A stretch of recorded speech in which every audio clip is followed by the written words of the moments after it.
was on a bus trip with the Boy Scouts, and the scout leader brought a banjo down from the top rack and started playing World is Waiting for the Sunrise. And I liked the sound of it. I was about 9 years old.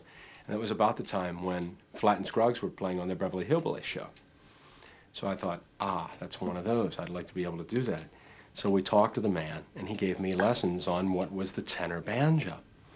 So I played that for a long time, and I'm trying to sound like, you know, Earl Scruggs, and it wasn't happening. And he said, well, you just, you know, more lessons, more lessons, more lessons. So I went to a talent show where there was this guy playing 5-string banjo, and I heard it, and instantly he was doing what I wanted to do. That's what it was. And I ran up to the guy and said, well, what are you doing? And he said, well, banjo. And I said, well, I have one. Mine doesn't sound like that. And I don't use my fingers. I use my pick. He said, well, let me see it. So we went over, and I opened up the case, and he looked in there, and he said, oh, hell, that's just a tenor. So I got real frustrated with banjo for a couple of years, gave it up, just started playing on guitar, but came back to it. Here's a good example of a rag that you can cross-pick, and lots of mandolin players do this sort of thing. So you get...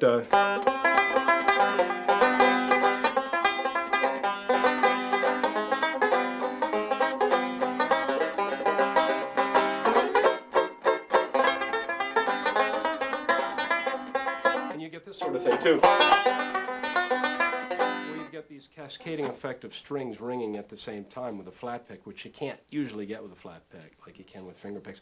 You can play the instrument as you would a guitar, just playing lines, which is a normal musical approach, but you can get into some of the esoteric sort of old-timey patterns and combine and expand on those, where you're going in and out between different strings, like this sort of thing, where you'd go down, down, down, and up, or up, say up, down, down, down, like this, up on one string, and then down, down, down.